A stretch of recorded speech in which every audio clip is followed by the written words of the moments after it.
Сәлеметсіздер ме, құрметті оқушылар? Бүгінгі қазақ тіл сабағымыздың тақырыбы сын есім. Бүгінгі сабақтың тақырыбы сын есім сабақтың негізделген оқу мақсаттары күнделікті өмірде кездесетін жағдаяттарға байланысты сөйлеу мәдениетін сақтап диалогке қатысу. Мұғалімнің көмегімен мәтіннің тақырыбы мен негізгі ойды анықтау. Бас әріп пен кіші әріптің биіктігі мен мөлшерін сақтап, оларды байланыстырып көлбеу және таза жазу. Балалар, біздің бөлім қоршаған орта. Қоршаған орта дегеніміз адамзат қоғамы өмір сүретін табиғи орта. Қоршаған орта әлемі, балалар, сондай әдемі. Қоршаған орта әлемі не деген көркем әдемі. Сол сұлулықты сақтайық, мадақтайық, мақтайық. Балалар, олай болса, бүгінгі сабақтың мағынасын ашу үшін мен сендерге бейне материал дайындап келдім. Соны бір тамашалайық. Не екенін өзің тап, мен саған көмектесейін. Ол кішкентай.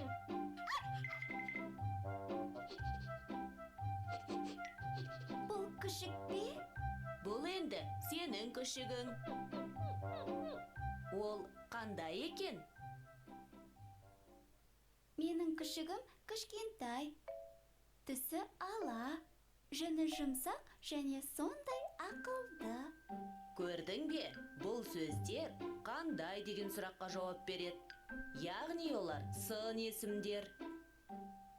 Сын есім заттың түсін, көлемін, салмағын, дәмін, пішінін білдіретін сөздер сын есім деп аталады. Сын есімдерге қандай, қай деген сұрақтар қойылады. Түсі қызыл, сары, ақ.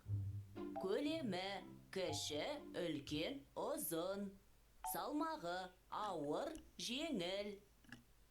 Дәмі ашы, тәтті, қышқыл. Пішіні сүйір, сопақ, домалақ.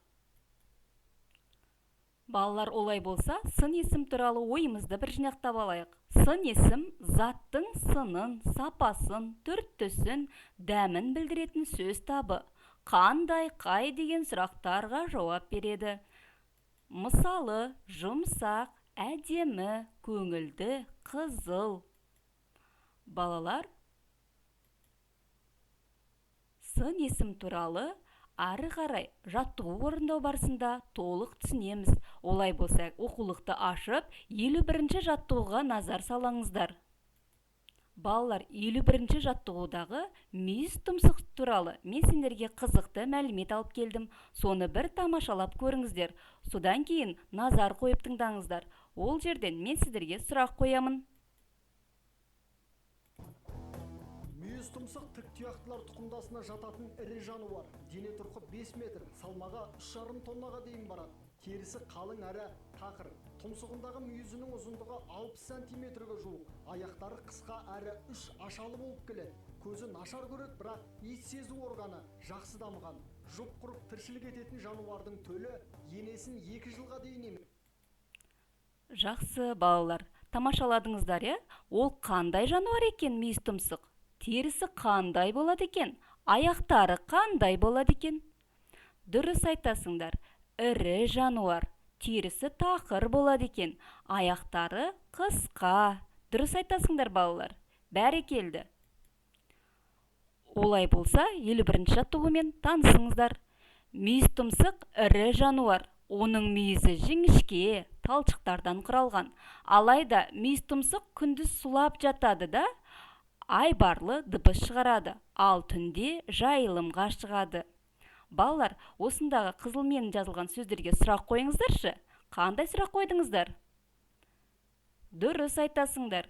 Сіздер оларға қандай деген сұрақтар қойдыңыздар? Қандай? Ірі, айбарлы, жіңішке. Жарайсыңдар. Балалар, осы мәтін қай мәтін түріне жатады?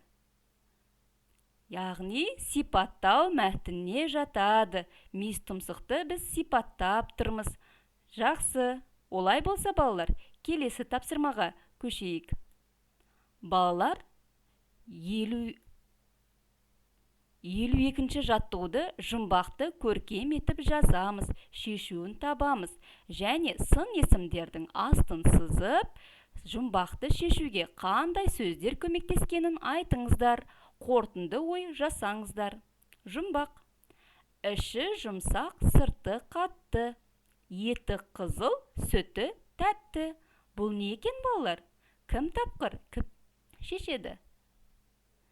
Жарайсыңдар, бұл жұмбақтың жауабы қарбыз. Балалар, бұл жұмбақты шешу үшін қандай сөздер сендерге көмек көрсетті? Жұмсақ, қатты, қызыл, тәтті деген сөздер сендерге көмектесті. Бұлар сын есімдер. Жарайсыңдар. Келесі тапсырмаға назар аударайық. Балалар, бұл жаңылтпаш. Жаңылтпаштың қатесін түзеп, көшіріп жазайық. Сын есімдерді тауып, астын сызайық, балалар. Сын есімдерді табыңыздар. Үшкір тұмсық, сұр шымшық, сордан ұшты, құрыт шымшып. Балалар, бірінші қатесін табайық. Бәрекелді, дұрыс таптыңыздар, балалар, қатесін. Тордан, құрт. Балалар, енді оқып көрейік. Үшкір тұмсық, сұр шымшық, тордан ұшты, құрт шымшып. Балалар, енді сын есім табайықшы. Қандай тұмсық? Үшкір тұмсық. Қандай шымшық? Түсі қандай екен? Сұр шымшық. Үшкір, сұр. Бұл сын есім. Қандай деген сұраққа жауап беріп тұр. Енді балалар, жаңылтпашты жаңылмай тез-тез айтып көреміз. Бәрекелді. Үшкір тұмсық, сұр шымшық, тордан ұшты, құрт шымшып. Балалар, олай болса, бүгін сендерге сын есім түсінікті болды ма? Егер түсінікті болса, сендер маған жасыл алманы түсін жіберіңдер, жасыл алманы. Ал егер енді түсініп келетін болсаңдар, сары алманы жіберіңдер. Егер түсінбедімдер десеңдер, қызыл, яғни дабылдың белгісін қағыңдар. Түсінбедім деп. Кәні, жіберіңіздер, кері байланысты. Жақсы, олай болса, балалар, үйге тапсырма. 88-ші беттегі 55-ші жаттығуды үйге алыңдар. Суретке қарап, сол бойынша қандай әңгіме болғанын әңгімелеп жазыңыздар.